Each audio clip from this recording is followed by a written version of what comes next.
Hello everyone, welcome back my channel and new video. আজকের অনেকটা দেরিতে তোমাদের সাথে ভিডিওটা শুরু করলাম। বাজে এখন 2:05। কালকের তো দেখলেই প্রচণ্ড দাঁতের ব্যথায় খুব কষ্ট পাচ্ছিলাম। তোমাদের সাথে যে টপিকটা নিয়ে আলোচনা করছিলাম সেটা কমপ্লিটও করতে পারলাম না। মাঝপথে ক্যামেরাটা অফ করে দিতে হলো, ব্যথাটা সহ্য করতে পারছিলাম না। ওই পর্যন্তই ভিডিওটা তোমাদের সাথে শেয়ার করে দিয়েছি। তাই আজকের আবারও ভিডিওতে এসেছি, কিন্তু ওই টপিক নিয়ে আজকের আলোচনা করব না, ওইটা অন্য দিনে আলোচনা করব। কালকের সন্ধ্যের পরে আবার ডাক্তার দেখাতে গেলাম দাঁতের জন্য। দাঁতের হাল খুব খারাপ, ডাক্তার বলল।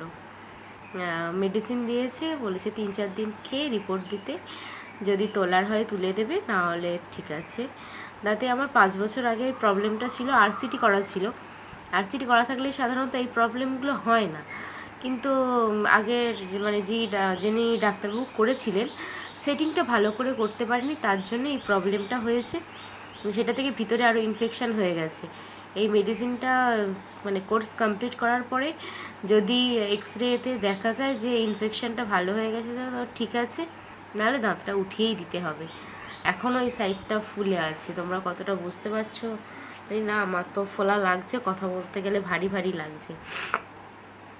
সকাল থেকে তো খুব ব্যথা করছিল, ওষুধ খাওয়ার পর একটু ব্যথা কমতে কুকিং চ্যানেলের জন্য একটা রেসিপি করলাম, তারপরে তোমাদের সাথে আবার কথা বলতে এলাম। মোটামুটি সারাদিনে প্রায় কাজ কমপ্লিট হয়ে গেছে। এখন এবার এখানে একটু বসে আছি। আমার বাড়িতে যে কটা জানালা আছে তার মধ্যে এই জানালাটা হচ্ছে আমার সবথেকে প্রিয়। এখানে বসে থাকতে ভীষণ ভালো লাগে, তাই এখানে বসে আছি। এবারে ছেলে আসতে অনেকটা দেরি আছে, তো একটু বসে আছি, তোমাদের সাথে কথা বলছি। তোমাদের সাথে একটু বাইরের ভিউটা শেয়ার করি। এখানটা বসলে একটু বাইরের ভিউটা তোমাদেরকে না দেখালে, দেখো বাইরের ভিউটা কত সুন্দর। এই যে গাছটা দেখছো, এখানে আমি আসার পর থেকে দেখতাম নিত্যদিন ঠাকুরমশাই এসে পূজা করতেন, কিন্তু তারপর থেকে কি হলো আর দেখতে পাই না, উনিও এসে পুজো করে না, এইভাবেই আছে। কিন্তু এখানে আমরা খুব মানি, এখনও এখানে শিলা আছে, ত্রিশূল আছে। ক্যামেরাতে আসছে না ত্রিশূলটা, তোমাদের একদিন বাইরে থেকে জুম করে আমি দেখাবো যে শিলাটা আছে আর ত্রিশূলটা আছে।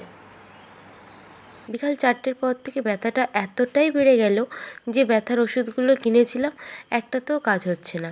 আর এমার্জেন্সি হিসাবে ডাক্তারবাবু একটা ওষুধ দিয়েছিলেন যে এই ওষুধটা সবসময় খাওয়া যায় না, অতিরিক্ত যখন ব্যথা হবে এই ওষুধের না কাজ হলে ওই ওষুধটা খাওয়ার জন্য বলেছিলেন। এবারে সেইটা কিনতেই হঠাৎ বেরিয়ে পড়লাম। বাড়ি থেকে 2 মিনিট গেলেই ওষুধের দোকান। এই যে কেটি স্ট্যান্ডের নিচে একটা ওষুধ দোকান দেখতে পাচ্ছ, এটা বন্ধ। পাশে আরেকটা আছে দোকান, ওখানেই গেলাম ওষুধটা নিতে। ওখানে যেতে বলছে এত কড়া পাওয়ারের ওষুধ নেবেন। আমি বললাম তাই কমছে না, কিছু করার নেই বলে ওখান থেকেই ওষুধটা নিয়ে আর এই যে বাড়ি ফিরছি। এই ওষুধটা খেতে ভয়ে ভয়ে খাচ্ছি, যেহেতু অনেকটা কড়া পাওয়ারের ওষুধ, তো তাই ওষুধ কিনে বাড়ি চলে এলাম। এবার বাড়িতে গিয়ে তোমাদের সাথে কথা হচ্ছে। দেখতেই পেলে ব্যথাটা হঠাৎ করে আবার বেড়ে গিয়েছিল, মেডিসিন আবার নিয়ে এসে খেতে হলো। ওটা এমার্জেন্সি হিসেবে দিয়েছিল, এটা সবসময় খাওয়া যায় না, যে যখন এই মেডিসিনে কাজ না হবে একান্তই, তাহলে ওইটা যেন খেতে বলেছে। তাই সেইটা খেতেই এখন ঠিক আছে। মোটামুটি 2 দিন পরে আজকের এখন একটু ফ্রেশ লাগছে, তাই তোমাদের সাথে আবারও কথা বলতে এলাম। আর ছেলেকে এখন পড়াচ্ছি, একটু ব্যথা কমতে ওকে পড়াচ্ছি, ওকে পড়িয়ে তারপরে রান্নাবান্না করব। একবার ওকে দেখিয়ে দিই, আজ সারাদিন ওকে ক্যামেরায় দেখানো হয়নি, হাসছে আবার।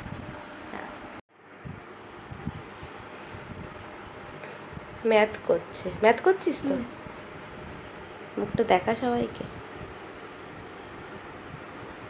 কিছু বল।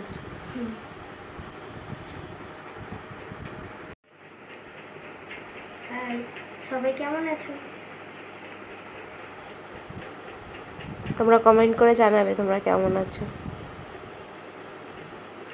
এখন পড়ছে, পড়ার সময় কথা কম বলে, আবার ম্যাথ করছে তো। কত জলের বোতল নিয়ে বসেছে, জল খাচ্ছে না, এক গাদা বোতল নিয়ে বসেছে। তাহলে ভিডিওটা আর বেশি বড় করছি না, এখানেই শেষ করছি। দেখা হবে আগামীকাল আবারও একটা ভিডিওর সাথে। টাটা।